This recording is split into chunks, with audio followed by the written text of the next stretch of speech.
Bueno, señores, está con nosotros Agustín Echevarne, que es economista. ¿Qué tal, Agustín? ¿Cómo va? ¿Bien? Muy bien, un placer estar acá. ¿Expropiar sí o expropiar no?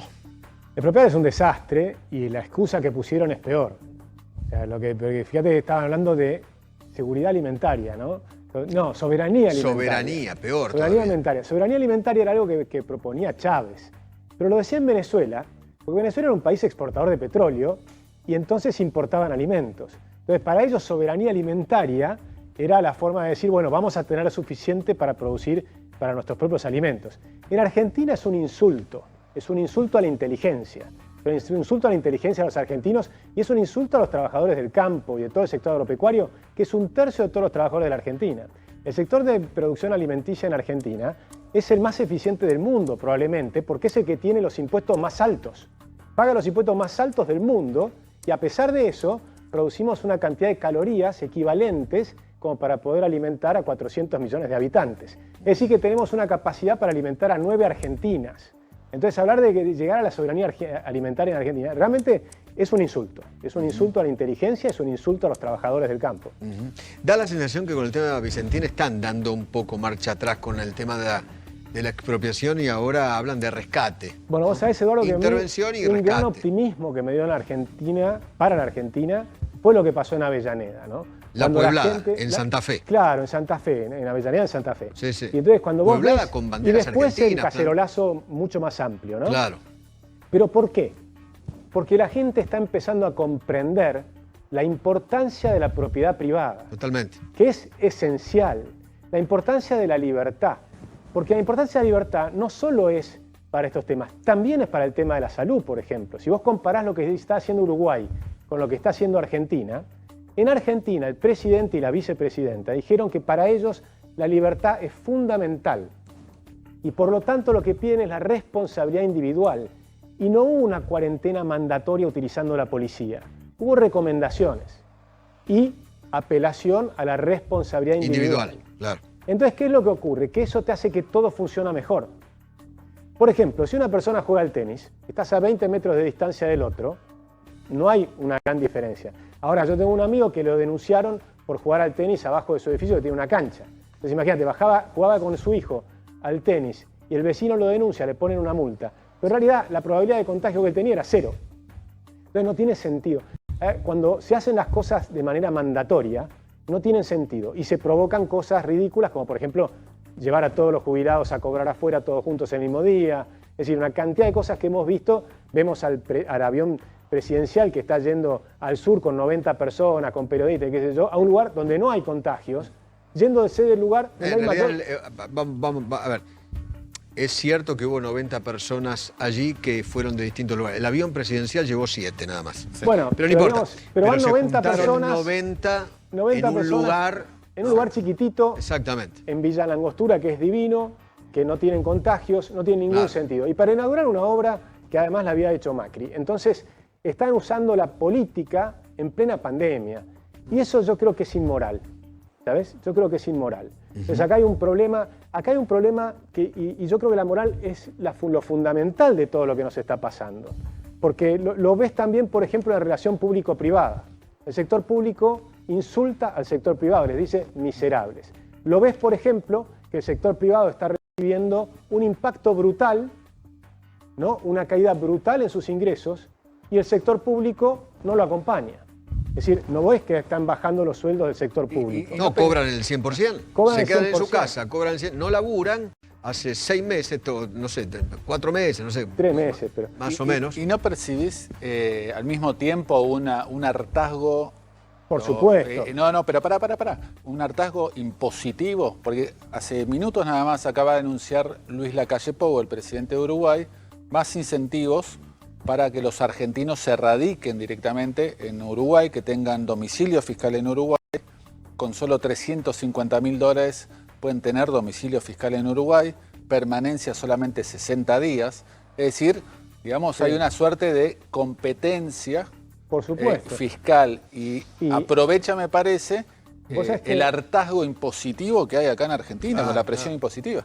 Impositivo y también de regulaciones, de que no puedes salir, de que allá hay más libertad, un montón de cosas. Hicimos el martes un Zoom con justamente gente de uruguaya, que son los expertos en salud, sobre el tema del coronavirus.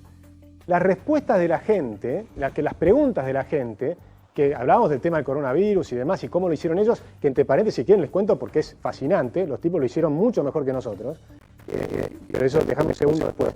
Pero lo interesante de las preguntas de la gente era, ¿cuáles son las facilidades de abrir al Uruguay? ¿Viste? O sea, lo que vos estás diciendo está pasando. Pero recién salió el decreto de la calle Pou. Sí, pero lo de la Avellaneda, a mí me da mucha confianza, que vamos a cambiar a Argentina. Porque la gente se está cansando de este problema, está empezando a comprender el tema de la importancia de la propiedad privada, la importancia de la libertad. Tuvieron que dar marcha atrás, como decías Eduardo, en el tema de Vicentín, lo cual es bueno, hay que ver después cómo termina, ¿no? Se dieron cuenta que había metido la pata groseramente.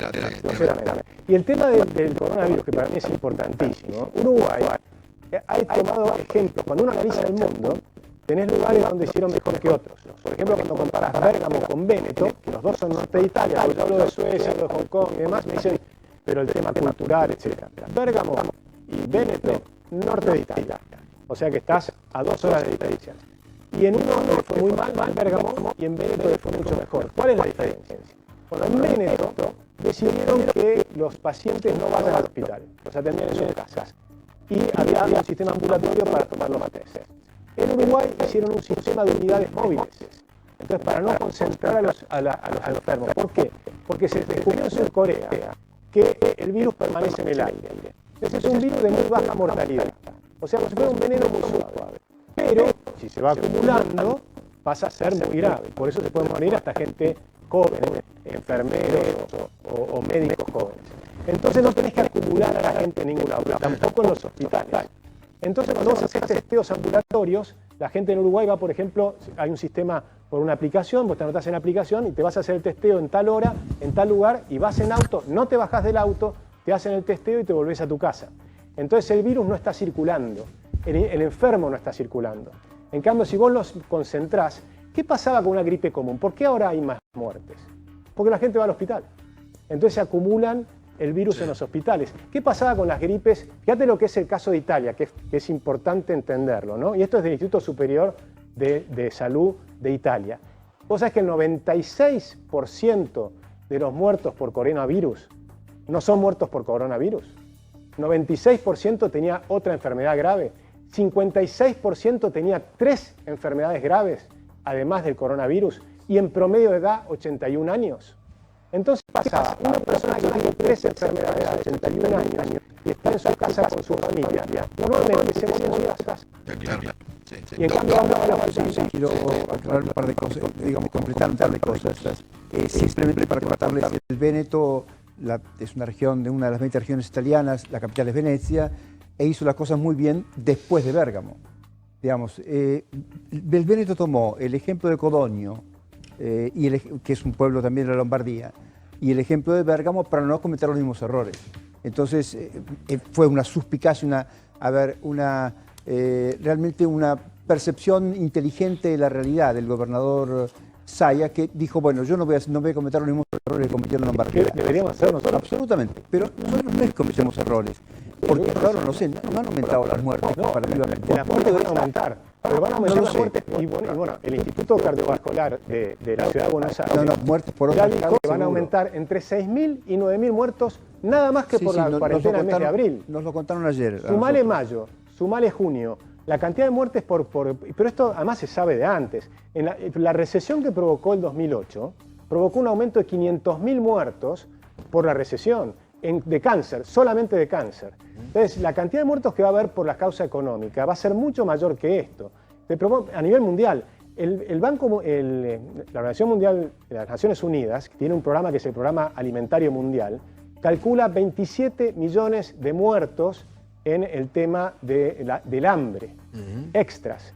Y un dato que es erróneo sobre el Imperial College. El Imperial College, las proyecciones que hizo, no se están cumpliendo para nada.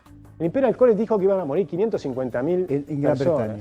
Y están en un décimo de lo que dijo. No se cumplió nunca. Neil Ferguson, que es el que inició todo este tema con el epidemiólogo, le pifió siempre. Cuando hablaba de la vaca loca, él decía que iban a morir 147.000 ingleses. Sí, dijo, y estamos de murieron acuerdo. 147. No, estamos Después de dijo que en acuerdo. el SARS iban a morir un montón de gente. Siempre hace un escándalo descomunal y lo que mata, sobre todo, es el pánico, el miedo, el no hacer las cosas racionalmente, el no mirar qué es lo que funciona y copiar lo que funciona. Por ejemplo, usamos tarde los barbijos. Yo hoy tengo mi barbijo, ¿no? Todos estamos con el barbijo, Claro. ¿no? Porque sabemos... Es obligatorio además. por Pero eso. además de que sea obligatorio, yo veía el subte de Hong Kong, 100% de la gente con barbijo. Sí.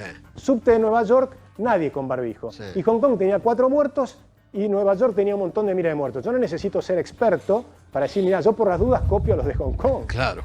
¿no? Claro, Entonces, pero no es fácil, es mucho más complejo. A ver, desde los planteos hipotéticos, esto es tal cual lo estás diciendo. Ahora, me parece que estás mezclando cosas y Argentina tiene una realidad sanitaria diferente a la que tenía Lombardía, Véneto, Surcorea, etc. Yo justifico el haber hecho las cosas como se hicieron porque teníamos que poner el sistema en condiciones. Ahora terminemos con esto. El punto es, si tenemos el sistema en condiciones, ¿por qué seguimos encerrando a la gente? Ya, Esa es mi pregunta de siempre. en Y Uruguay creo que lo te hicieron quiero mucho más aclarar, no es que rápido. esté en contra de la cuarentena, a favor de la cuarentena, solo hago planteos lógicos.